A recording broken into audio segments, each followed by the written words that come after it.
Sada ćemo vam pokazati najjednostavniji i najefikasniji način za razmnožavanje jagoda.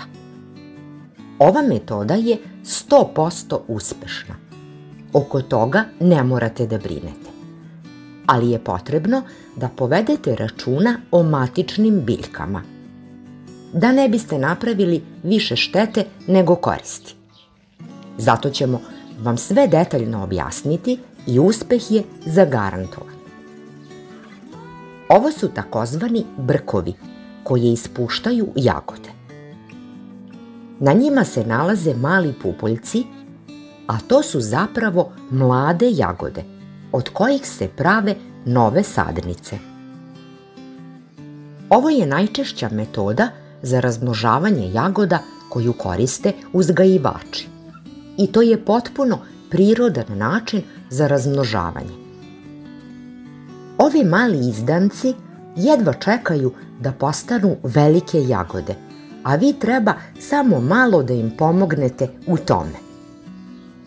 Sve što treba da uradite je da ih zasadite u rastresitu zemlju i zalijete.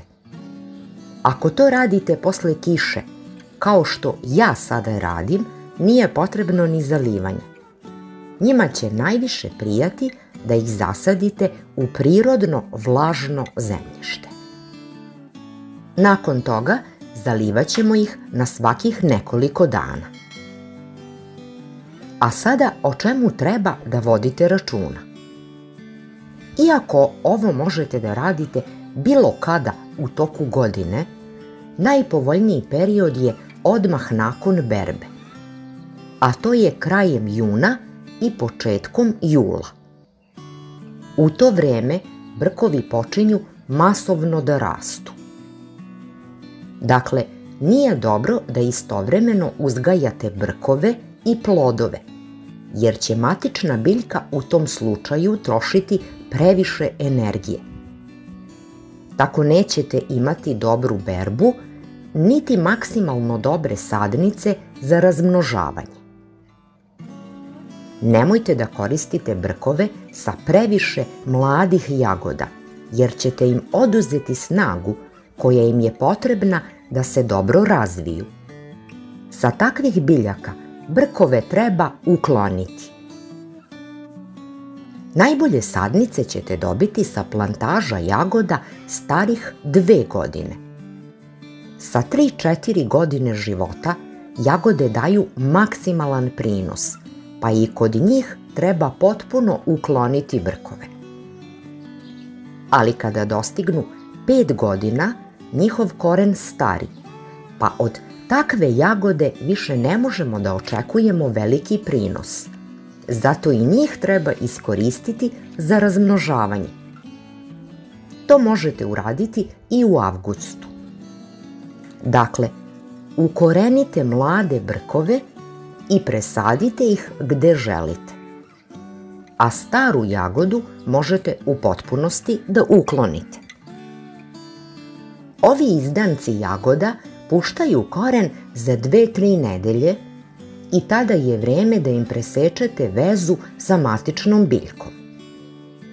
Nakon toga, mladu sadnicu možete da ostavite da se razvija na istom mestu, a možete i da je presadite na neko drugo mesto. Presađivanje je najbolje uraditi do kraja avgusta, da bi mlada jagoda imala dovoljno vremena da razvije čvrst koren pre početka zime. Kupovina velikog broja gotovih sadnica jagoda može biti prilično skupa investicija, a vi ste sada naučili kako da ih sami proizvedete. Na kraju priče treba da znate još samo ovo. Jedna jagoda može osloboditi čak 10 brkova, ali ne treba iskoristiti sve, jer bi se u tom slučaju mlade biljke slabo ukorenile. Zato na jednom grmu ne ostavljati više od 5 najjačih izdanaka. I to bi bilo sve što smo vam pripremili za ovaj video.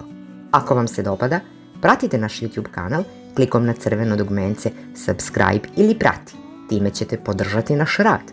A mi svojim radom svakako podržavamo vas i svima želimo dobro zdravlje. Srdačan pozdrav!